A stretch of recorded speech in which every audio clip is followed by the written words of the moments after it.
Mark Rogers TV talking Pac-12 football as we head out to Washington State with Jeff Nusser from the Coug Center to talk up the Cougars and their 2017 plans.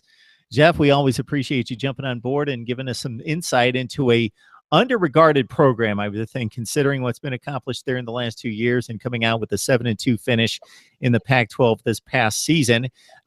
Most college football fans, and I would question your status as a college football fan if you don't know who Luke Falk is. So that's the name, that's the brand name attached with the program, of course, along with Mike Leach. Looking at the stats, looking at the numbers, I watch the big games, so I see Falk 3 or 4 times a year.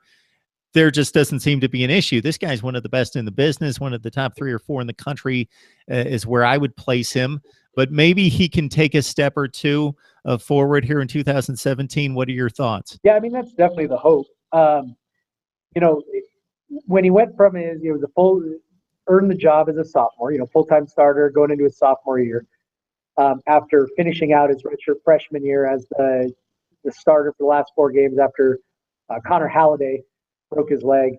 Played pretty well in those 4 games. He was a little up and down, a little turnover prone at times, but also played very well at times. There was a quarterback battle, Leach said in spring practice with, him and a guy named Peyton Bender, who has since transferred to a junior college and is now transferring to Kansas. But, Falk won that pretty handily. And so, he goes through his whole sophomore year, had a great year, leads the team to 9 wins. Best season we've had, and we had in over a decade. And so it was a really big deal. And the thought was, wow, if he can do this as a sophomore, what can he do as a junior? And last year was good, but it was, it was interesting. It was a little more. I think it was a little more modest of an improvement than I think what a lot of people were hoping for. And that's not the to rip on him or to be any sort of major criticism or anything like that. But as a fan, you're always hoping for a big step forward out of your players and your teams and things like that. And, he definitely went forward. But, some of the same things that we were sort of hoping he'd get past were kind of there still. Some of the things that, are sometimes limiting. We feel like as fans are kind of limiting factors. Some of that stuff was still there. And so, the thought was, well, yeah, he's better, but how much better? Still good, but was he great? So I think that there's some wondering, heading into this year. Is he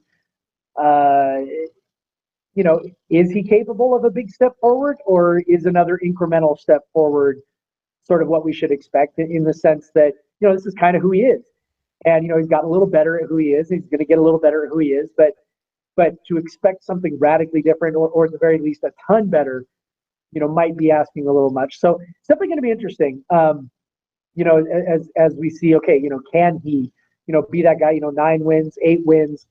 Now, is he a guy who can take a big step forward and lead his team to 10 wins this year? I think that's sort of the big question heading into the fall. I tend to take these volume type passers, the guys that you see in the Big 12, specifically at Texas Tech, which of course has the connection with Mike Leach, and then Washington State. And there's a few other programs, but that's basically the couple concentrations of them. And you see these glossy numbers and they're crazy numbers. But then to look at, okay, what did he do in key situations? What did he do in the fourth quarter against good opponents? What are the stat lines against good opponents? Sometimes they're built upon the non-conference games and the lesser opponents in the conference, and then against, especially in the Big 12, if we talk that, it's almost a different set of standards in terms of statistics. What happened there? I don't really see that with Falk. It seems as though he's played pretty well against the good opponents. Colorado had an exceptional secondary. He took a bit of a step back, didn't have a great performance against them.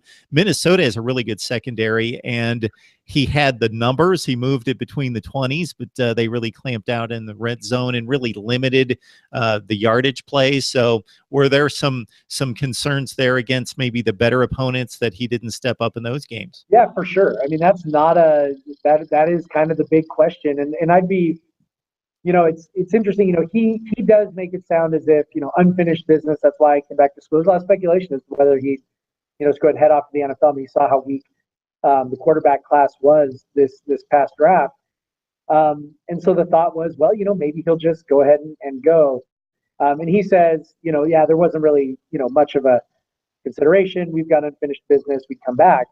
But the reality is, had he gone, maybe he wouldn't have done as well in the draft as we think, mainly because those last three games, Colorado, Washington, and Minnesota, featuring three secondaries with NFL players in it, he looked pretty bad for large portions of those games.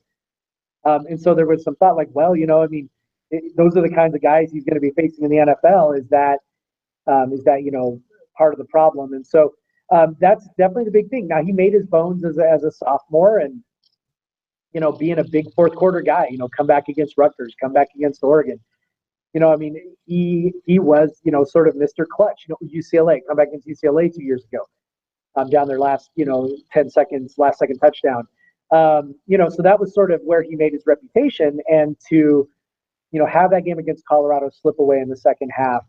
To have, to be unable to really break through against Minnesota. Washington was sort of a different beast. I mean, they just got overwhelmed out of the gate. But, those two games, Colorado and Minnesota, to be unable to lead the team late in those games was sort of, kind of interesting and a little bit of a head scratcher. And so I know that's a big sort of thing to watch out for this year against those more talented teams, against the more athletically gifted teams. And, UCLA last year was another one where, didn't have a great performance. At the time, we kind of chalked it up to, bad weather. That was a bad weather day. You're throwing it around in, 25-degree or 25 mile per hour wind gusts with rain.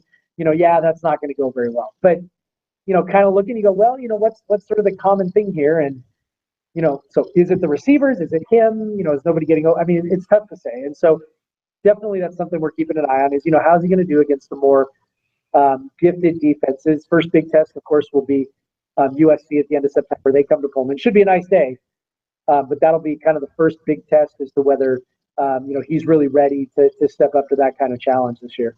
I caught most of the moments that you suggested there and alluded to also when Oregon was still considered Oregon early in the 2015 season. He led a big win there, 505 yards and 5 touchdown passes. And the line against Boise State was pretty crazy last year, 55 for 71. Of course, Mike Leach hoisting the football up there, not quite as much as he did a few years ago because of the rushing attack that we've outlined in another video.